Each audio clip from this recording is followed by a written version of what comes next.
Well, we started off by leaving a small oval out of the reach of the shade of the tree and see what happened. And there were lots of some nice grasses. And then a friend gave us some scabious to start it off, because we know we're near the same sort of conditions that this is. So I didn't think it was cheating too much.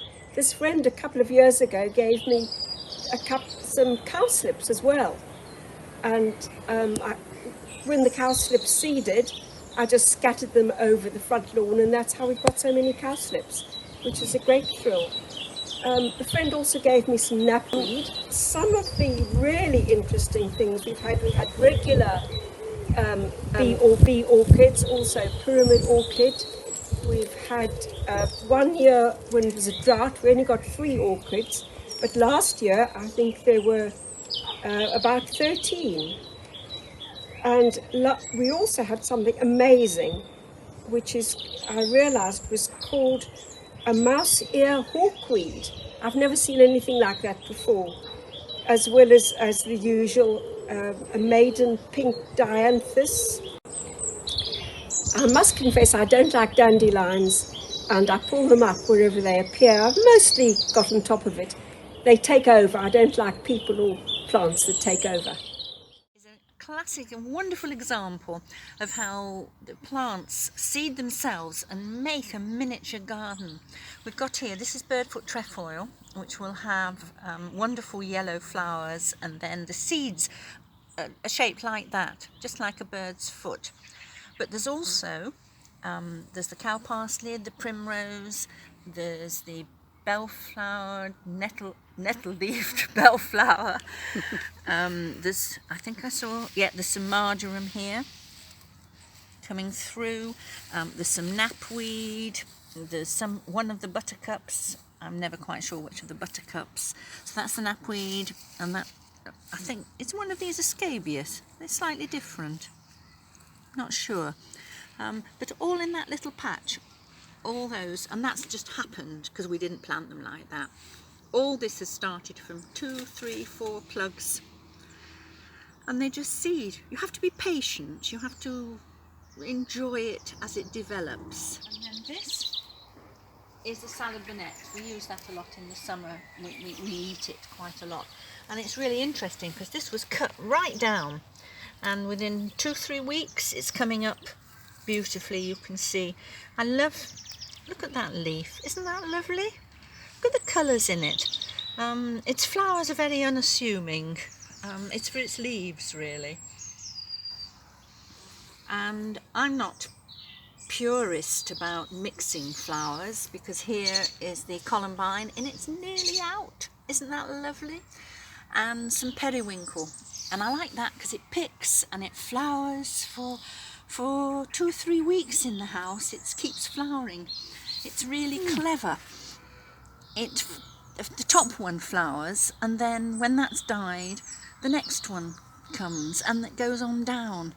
They're very clever plants. They're determined to be pollinated because they keep a sequence of flowers, a bit like raspberries ripen in and blackberries particularly. It's blackberries, isn't it, that ripen in sequence, so that there's a continuous feed source for the birds and the insects, but it's also good for the blackberry. That's why it does it, because it makes sure that it's going to be seeds are going to be moved away.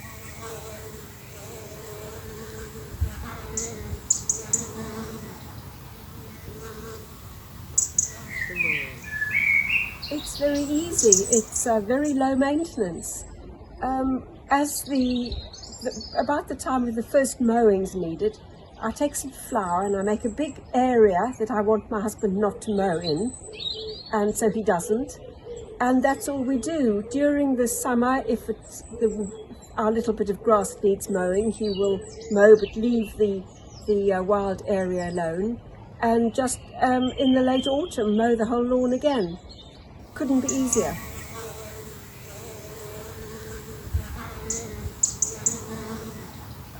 I'm only able to observe from the window most of the time. Being in a wheelchair, I can't get around the garden in the same way as most people can.